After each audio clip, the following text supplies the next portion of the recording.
Voilà, frère Jean-Christ, bonsoir. Voilà, à nous ouvrir la Bible ce soir. Nous allons lire un passage dans les Actes des Apôtres,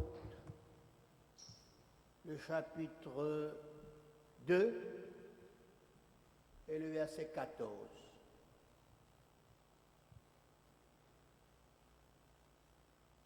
Actes des Apôtres, chapitre 2, verset 14.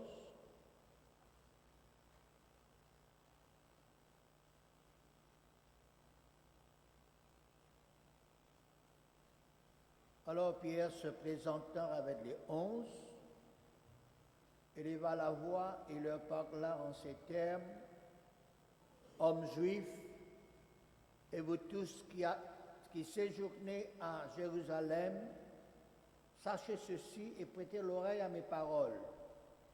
Ces gens ne sont pas ivres comme vous le supposez, car c'est la 3e heure du jour, c'est-à-dire 9 heures du matin. Mais c'est ici ce qui a été dit par le prophète Joël. Dans les derniers jours, dit Dieu, je répandrai de mon esprit sur toute chair. Vos fils et vos filles prophétiseront. Vos jeunes gens auront des visions et vos vieillards auront des songes. Oui, sur mes serviteurs et sur mes servantes, dans ces jours-là, je répandrai de mon esprit et ils prophétiseront. Et je ferai paraître des prodiges en haut dans le ciel et des miracles en bas sur la terre. Du sang, du feu et une vapeur de fumée. Le soleil se changera en ténèbres et la lune en sang, avant l'arrivée du jour du Seigneur, de ce jour grand et glorieux. Alors quiconque invoquera le nom du Seigneur sera sauvé. Nous continuons le verset 37. Les versets 22 à 36 sont capables de continuer chez eux. À nous lire le verset 37. Après avoir entendu ce discours, il eut le cœur vivement touché. Ils dirent à Pierre et aux apôtres: Hommes, frères, que ferons-nous? Pierre leur dit: Répentez-vous, et que chacun de vous soit baptisé au nom de Jésus-Christ pour le pardon de vos péchés, et vous recevez le don du Saint-Esprit. Car la promesse est pour vous, pour vos enfants, pour tous ceux qui sont au loin en un si grand nombre que le Seigneur notre Dieu les appellera. Et par plusieurs autres paroles, il les conjurait et les exhortait, disant: Sauvez-vous de cette génération perverse. Ceux qui acceptèrent sa parole furent baptisés, et en ce jour-là, le nombre des disciples s'augmenta d'environ 3000 âmes. Ils persévéraient dans l'enseignement des apôtres, dans la communion fraternelle, dans la fraction du pain et dans les prières. La crainte s'emparait de chacun, et il se faisait beaucoup de miracles, de prodiges par les apôtres. Tous ceux qui croyaient étaient dans le même lieu, ils avaient tout en commun, ils vendaient leurs propriétés et leurs biens, et ils en partageaient le produit en tous, selon le besoin de chacun. Ils étaient chaque jour tous ensemble assidus au temple. Ils rompaient le pain dans les maisons et prenaient leur nourriture avec joie et simplicité de cœur, louant Dieu et trouvant grâce auprès de tout le peuple. Et le Seigneur ajoutait chaque jour à l'Église ceux qui étaient sauvés. Amen. Amen. Voilà, frères et sœurs, chers amis, ce soir, je voudrais, par la grâce de Dieu, par l'assistance et l'aide du Saint-Esprit, avec appui et référence de la sainte parole de Dieu, Paul Zod, des bons changements qui sont capables de passer dans la vie de bonnes personnes. Et puis, comment ces bonnes personnes-là, quand elles ont changé, sont utiles pour servir le Seigneur dans le travail du Seigneur, c'est-à-dire dans l'évangélisation.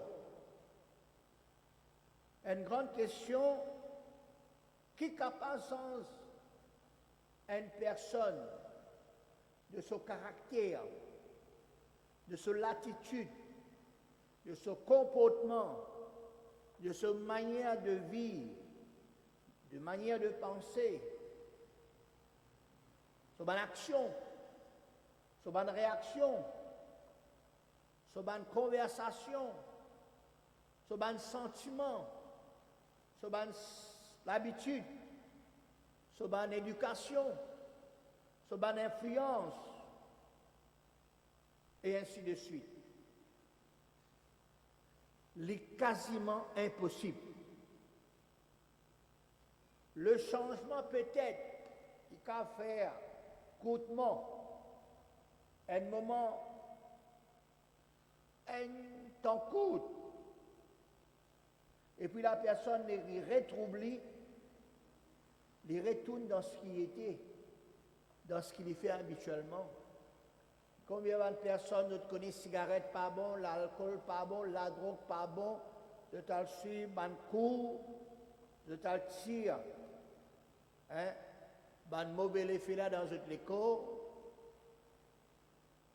de changer, mais peu après, on retombe là-dedans. Le changement, on est capable de faire 1 à 5%, pas plus que cela. Mais est-ce que le changement total ou radical, est-ce qu'il est capable de se faire dans la vie d'une personne?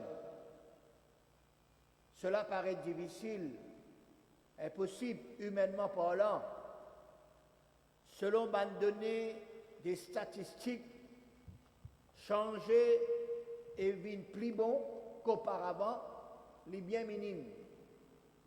Pour ne pas dire jamais. Mais changer, devenir de plus en plus mauvais, méchant, violent, ça, oui, ça augmente de plus en plus. Et la Bible même confirme cela dans le livre de la Genèse, chapitre 6, verset 5. Dieu vit que la méchanceté des hommes était grande sur la terre et que toutes les pensées de leur cœur se portaient chaque jour uniquement vers le mal.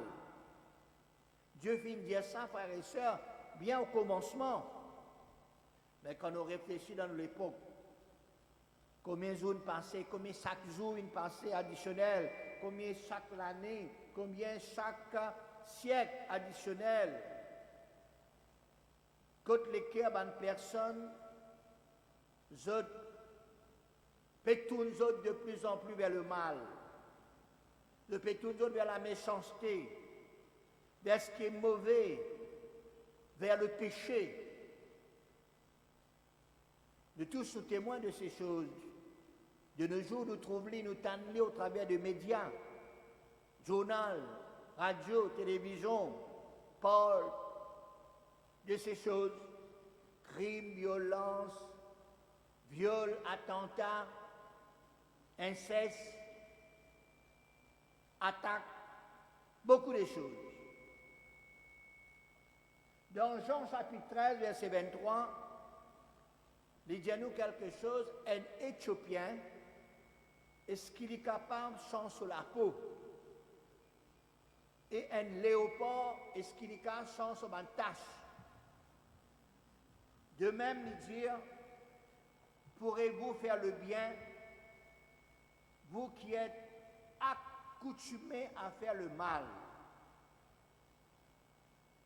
Nous sommes capables aussi de dire, frères et sœurs, qu'avec un bon bout de temps, bonne personne, je dois bien indiquer, dans la matière, le cas d'autres animaux. Le cas d'autres, le cas de récents animaux.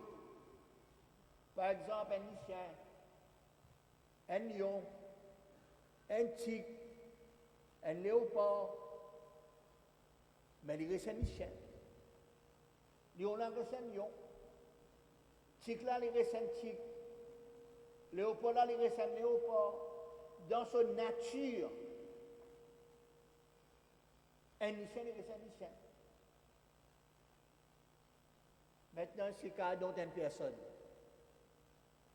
C'est à eux pour dire, hein? Il y en a qui disent comme ça, un mari méchant, mauvais caractère. C'est-à-dire une madame qui minante.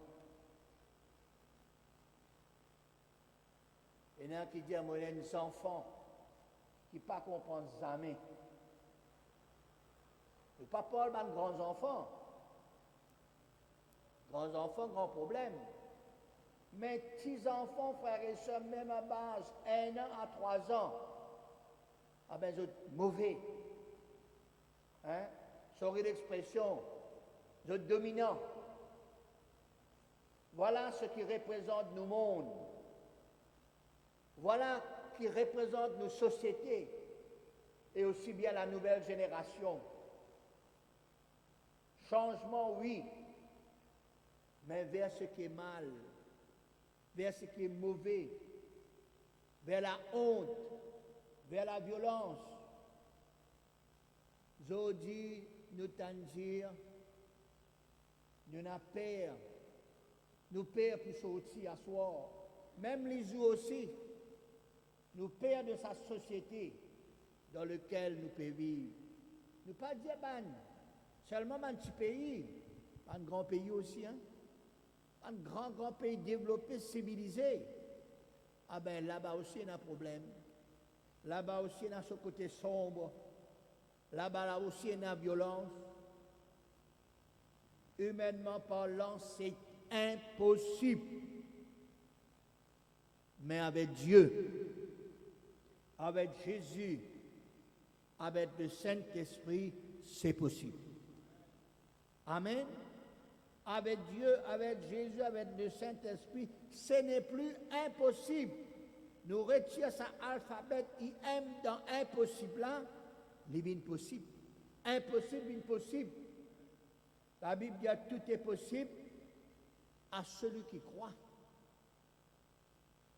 Ce soir, moi, je voudrais parler d'un homme en particulier.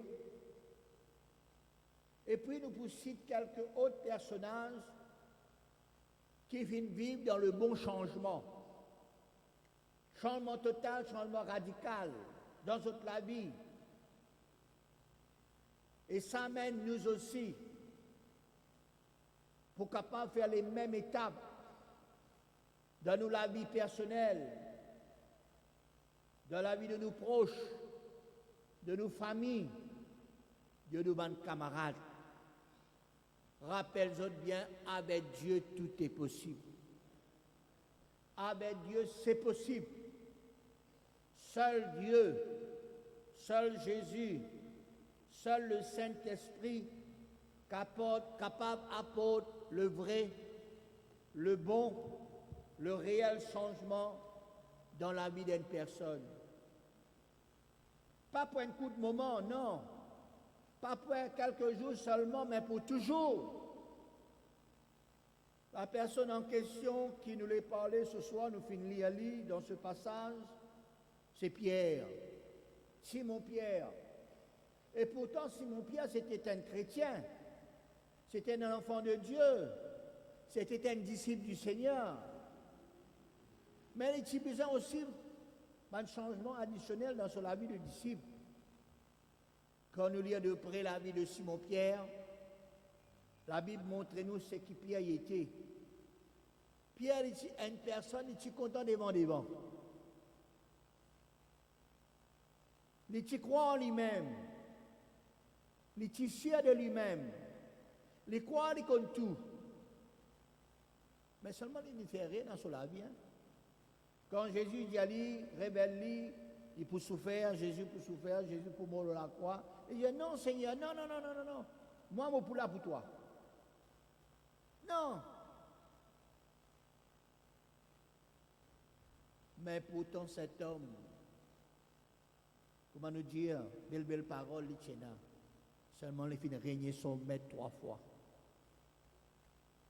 Il ne dit pas contre Jésus. Pierre, c'était un capon numéro 1. Pierre, il était père de madame qui te posait des questions. Mais tu n'as pas changé Jésus, toi? Tu n'as pas changé Samuel, toi? Ta parole dire qui te Charlie. Non, je ne pas contre lui. Pierre, tu as des doutes. Pierre, tu agis impulsivement. Mais quand nous regardons maintenant de près, qui passait dans la vie de Pierre, dans le jour de la Pentecôte, après l'effusion du Saint-Esprit, après la Pentecôte, dans la vie personnelle de Pierre, Pierre ne fut pas le même. Il était rempli, revêtu, animé, plein du Saint-Esprit. Il était fort spirituellement, il était dans la hardiesse, il était courageux pour parler, pour expliquer ce qui fait dans lieu en ce jour de Pentecôte.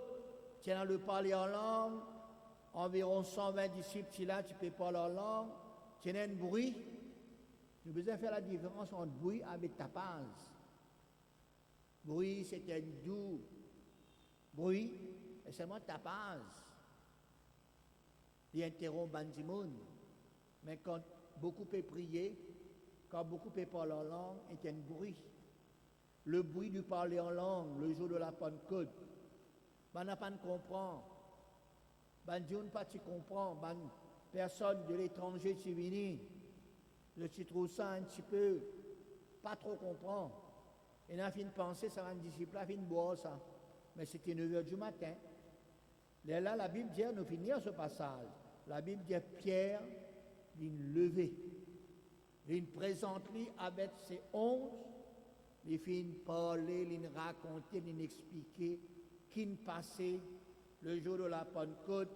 Ça va dire, mon n'a pas Yves, pas sous, mais il fait recevoir l'effusion du Saint-Esprit. Alors nous posons la question, frères et sœurs.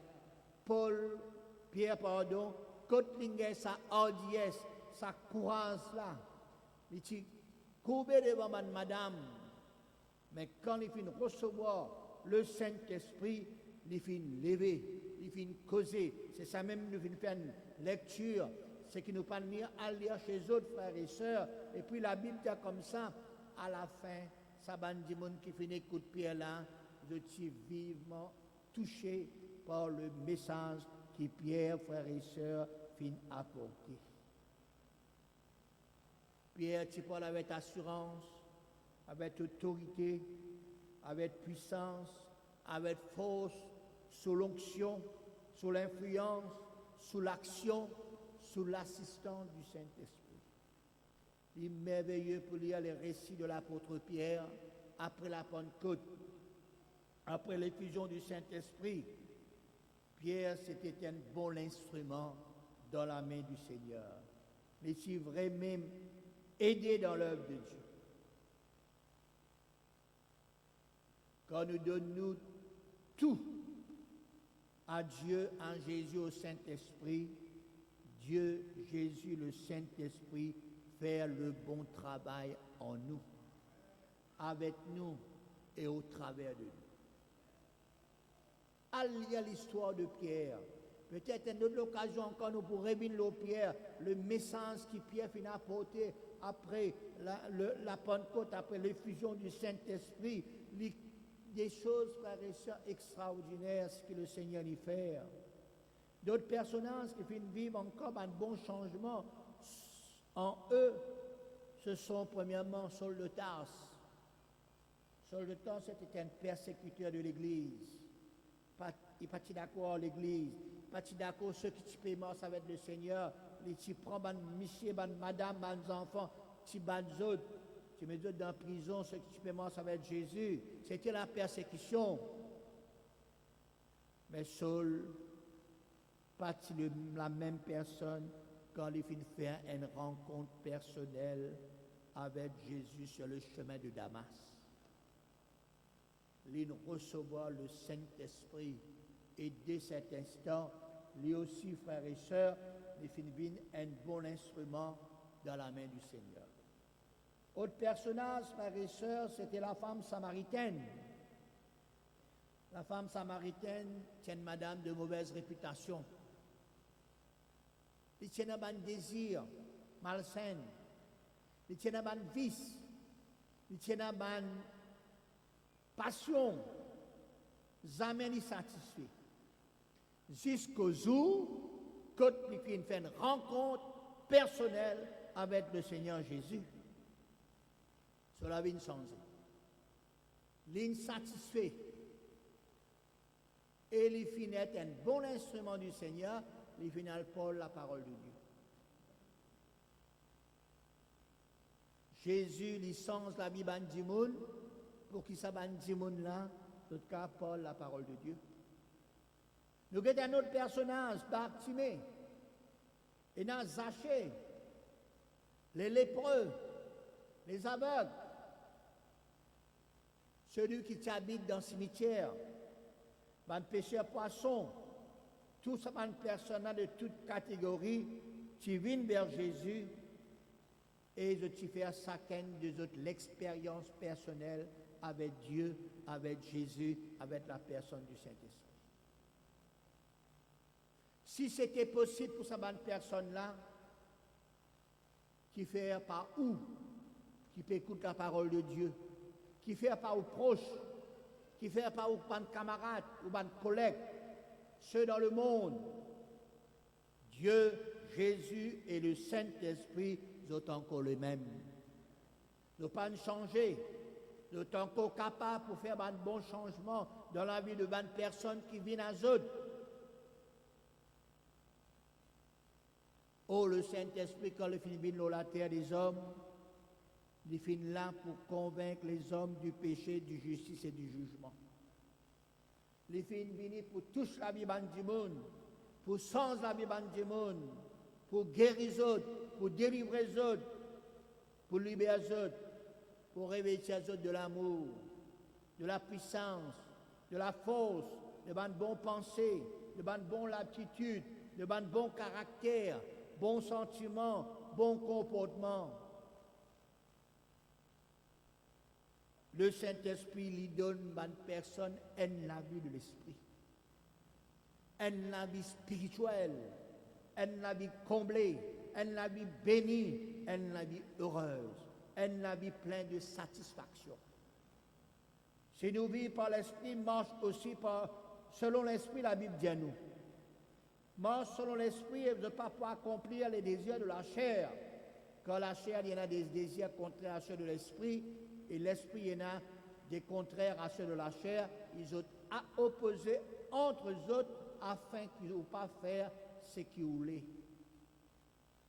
La Bible dit, si vous êtes conduits par l'Esprit, vous n'êtes point sous la loi. Galates chapitre 5, verset 16, verset 25, c'est verset qui nous fait mentionner. Voilà la clé, le succès, le secret du bon changement. Les étapes du bon changement. Viens vers Dieu, viens vers Jésus. Laisse le Saint-Esprit faire son travail. Écoute la parole de Dieu, accepte la parole de Dieu, crois dans la parole de Dieu, viens dans son présence, amène les uns les autres aussi vers le chemin du bon changement. Fais comme Pierre. Expérimente comme Pierre, comme la femme samaritaine, comme Saul de Tarse qui plus tard devient Paul, l'apôtre Paul. Soyons des bons influenceurs, soyons des bons instruments dans la main du Seigneur et sous la direction du Saint-Esprit. Le Saint-Esprit peut être nous pour évangéliser. Le Saint-Esprit peut être nous pour aller vers les âmes perdues, à témoigner, à parler, à raconter qui est Dieu, qui est Jésus, qui est la personne du Saint-Esprit. Dieu, c'est le Père, le Créateur. Jésus, c'est le Sauveur, le Seigneur, le Maître. Le Saint-Esprit, c'est le Consolateur, le Directeur. Al et dire aux autres, premièrement dans ta maison, dans ton école, dans ton travail, dans tout l'entourage, dans le pays que tu étais, le Saint-Esprit pour donner toi la force, l'amour, la puissance pour sa bonne personne qui pas qu'on connaît et quand tu parles la parole de Dieu, ce n'est pas ta parole, c'est le Saint-Esprit qui met parole dans ta bouche et quand ça va dire mon nom pour écouter sa parole là, si je te prends dans les cœurs vivement touché. Les autres, si vous posez question, qui m'a besoin de faire pour sauver? Qui m'a besoin de faire pour gagner le ciel? Qui m'a besoin de faire pour capable de avec bon Dieu? Qui m'a besoin de faire pour gagner succès? Là, nous raconte ce que le Seigneur lui raconte dans les évangiles. Il n'est pas difficile pour un témoignage. Il n'est pas difficile pour parler de Jésus pour faire l'évangélisation. Seulement raconte ce que le Seigneur fait dans la vie personnelle. Raconte ce qu'il y a dans les évangiles, ce qui bon Dieu, ce qui Jésus, ce que le Saint-Esprit fait faire dans la vie de cette personne-là. Et la parole de Dieu, la Bible dit, l'évangile c'est la puissance de Dieu pour le salut de quiconque croit.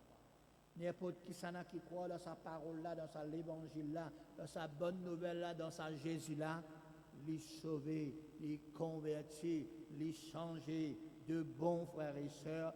Et c'est un changement radical, un changement total, un changement, frères et sœurs, qui est pour capable d'influencer les uns les autres. Amen. Si tu n'as pas encore fait ça l'expérience, fais-le. Si tu ne fais ça l'expérience, voilà, un instrument du Seigneur, parle la parole de Dieu, invite bonne personne, parle la parole de Dieu, parle de Jésus, et vous pouvez trouver comment bon Dieu pour servir vous. Pour un instrument du Seigneur. Le Seigneur permet tout, il y a des fois. Ou malade, pour la gloire du Seigneur, ou malade ou à l'hôpital, pour capable de gagner une âme dans l'hôpital. Le Seigneur est capable de permettre tout pour toute une situation que vous êtes capable de témoigner le nom du Seigneur. Comment nous finissons dire dimanche, il n'y a rien qui fait au hasard, il n'y a rien qui fait coïncidence. Non, tout qui soit bon Dieu, il contrôler, bon Dieu, il dirige les choses, et nous avons besoin de laisser nous, soumettre nous, obéir, d'accord avec ce que le Seigneur lui fait dans nous la vie, au travers de nous la vie, n'importe quelle circonstance, pour la gloire du Seigneur. Dieu bénisse autres, Dieu bénisse ses paroles, à nous bénir le Seigneur un moment pour sa parole ce soir. Alléluia. Merci encore Seigneur pour l'occasion.